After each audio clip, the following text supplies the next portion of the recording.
तो आज हम पंजाब में आई एक बहुत बड़ी सरकारी भर्ती की परतें खोलने जा रहे हैं। हमारे पास सरकारी नौकरी रिजल्ट वेबसाइट का एक लेख है जी। जो पंजाब आंगनवाड़ी भर्ती 2025 के बारे में है। हाँ। 6000 से ज्यादा पद हैं, लेकिन दिलचस्प बात यह है कि इसमें कुछ ऐसी शर्तें हैं जो इसे आम सरकारी नौकरियों से बिल्कुल अलग बना देती हैं। बिल्कुल। और ये सिर्फ हजारों नौकरियों का मामला नहीं है, ये समझने का एक मौका है कि जमीनी स्तर पर मतलब समुदाय से जुड़ी भूमिकाओं के लिए भर्ती का एक नया मॉडल कैसा हो सकता है। सही। ये भर्ती एक मौका तो है, पर अपने आप में कुछ जरूरी सवाल भी खड़े करती है। चलिए इसी सवाल से ही शुरू करते हैं।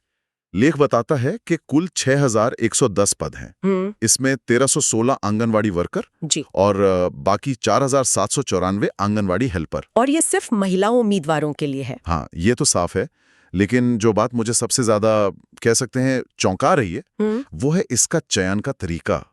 इसमें कोई लिखित परीक्षा नहीं है। हाँ, और यही इस भर्ती का सबसे बड़ा आकर्षण है और शायद सबसे बड़ा सवाल भी। मतलब ये कि वो महिलाएं जो सालों पहले स्कूल पास कर चुकी हैं, वो भी बिना किसी प्रतियोगी परीक्षा की तैयारी के सीधे आवेदन कर सकती हैं। अच्छा। ये उन लोगों के लिए दरवाजे खोलता है जो शायद सालों से घर संभाल रही थीं और अब काम पर लौटना चाहती हैं। सही बात है। तो अगर पढ़ाई लिखाई की बात करें तो शर्तें काफी सीधी सादी हैं। बहुत ज्यादा। वर्कर के लिए 12वीं पास और हेल्पर के लिए 10वीं पास। उम्र भी 18 से 37 साल। मतलब चयन पूरी तरह से आपकी पुरानी मार्कशीट्स पर निर्भर करेगा। पर क्या अच्छे एकेडमिक अंक, सामुदायिक जुड़ाव और बच्चों की देखभाल जैसे कौशल की गारंटी दे सकते हैं? यही तो असली मुद्दा है। देखिए, एक तरफ तो ये प्रक्रिया को बहुत पारदर्शी और सरल बनाता है। हाँ, वो तो है। कोई झंझट नहीं, सिर्फ अंकों के आधार पर मेरिट लिस्ट बन जाएगी। लेकिन दूसरी तरफ हम उन उम्मीदवारों को खोने का जोखिम उठाते हैं जिनके पास लोगों से जुड़ने का, बच्चों को संभालने का हुनर तो है, पर शायद स्कूल में उनके नंबर उतने अच्छे नहीं आए थे। तो ये एक तरह का ट्रेड ऑफ है, सादगी बनाम सही कौशल की पहचान। बिल्कुल। तो अगर कोई उम्मीदवार इन शर्तों को पूरा करता है और उसके अकादमिक अंक भी अच्छे हैं, तो उसका अगला कदम क्या होगा? जाहिर है आवेदन करना। तो ये प्रक्रिया कैसी है? प्रक्रिया भी काफी सीधी रखी गई है। लेख के मुताबिक आवेदन सिर्फ ऑनलाइन होगा। हाँ। और तारीखें भी साफ हैं। हाँ, 19 नवंबर 2025 से 10 दिसंबर 2025 तक। और इसमें एक आवेदन शुल्क भी है। हाँ, सामान्य वर्ग के लिए 500 रुपए और आरक्षित वर्गों के लिए 250 रुपए। ये शुल्क संरचना भी दिलचस्प है। कैसे?